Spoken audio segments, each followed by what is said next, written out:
Olá, eu sou Vantuil Araújo Filho, é um prazer estar aqui com você mais uma vez na Casa do Peregrino e hoje vamos continuar nosso assunto sobre magnetismo. Estou estudando junto com você. Estamos aqui percorrendo a história do magnetismo lá do século XIX, do século XVIII, século XIX, para nós entendermos, compreendermos a importância daqueles grandes pioneiros que trouxeram, que praticaram e trouxeram através da literatura muitas informações sobre a prática do magnetismo. Eu estou falando aqui de um personagem importante, foi discípulo do Mesmer, que é o Marquês de Puységur. O Marquês de Puységur, ele não acreditava no magnetismo no início, quando seus irmãos, seus próprios irmãos, eram magnetizadores. No entanto, um dia, em Paris, ele percebeu um grande movimento em torno do Mesmer. E, como muitos amigos seus estavam fazendo um curso com o Mesmer, ele também se interessou e foi lá fazer um curso com o Mesmer e aprender a prática do magnetismo. Logo depois que ele então aprendeu a prática do magnetismo, ele começou magnetizando a filha de um gerente seu que estava acometida de uma intensa dor de dente. E após a aplicação do magnetismo, após 10 minutos depois, ela ficou livre dessa dor. No dia seguinte, ele teve a oportunidade também de magnetizar uma outra senhora, também acometida de dor de dente, o mesmo mal, e também obteve um resultado positivo.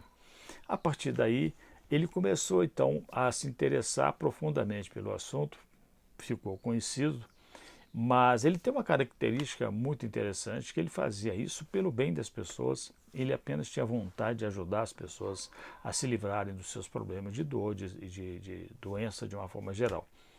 Mas um aspecto muito importante na história do Marquês de Puységur é o surgimento do sonambulismo. Sonambulismo, que é tão estudado pelo Espiritismo, por Allan Kardec, surgiu com os magnetizadores. Ele estava magnetizando um camponês, e eis que esse camponês adormeceu. Um sono tranquilo, sem nenhum problema, sem nenhuma convulsão.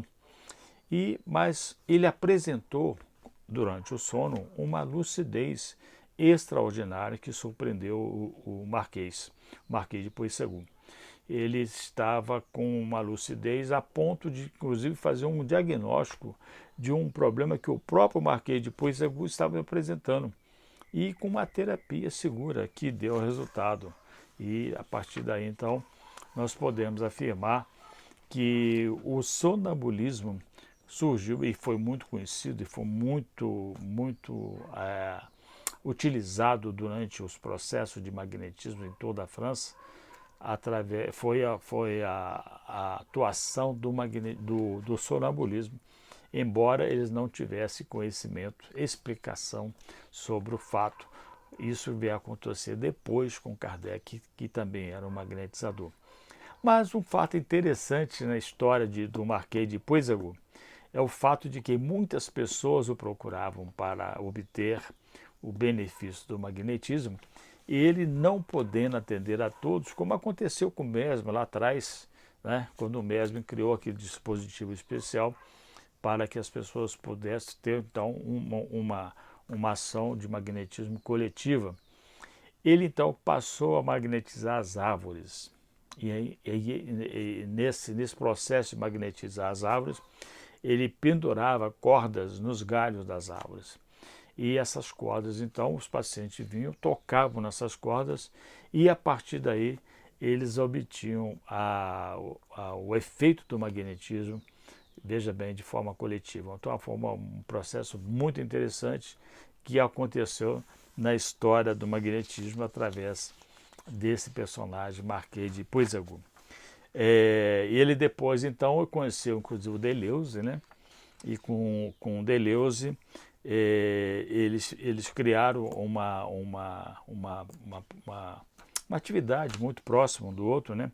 E a literatura nos diz que foi graças a ele e graças também ao Deleuze, né, aos dois, que o verdadeiro magnetismo animal se tornou conhecido, né, que se passou então a ser mais conhecido na comunidade.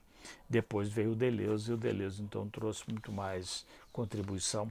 E a gente vai ver isso no nosso próximo encontro, ok? Bom, uma alegria estar aqui com você.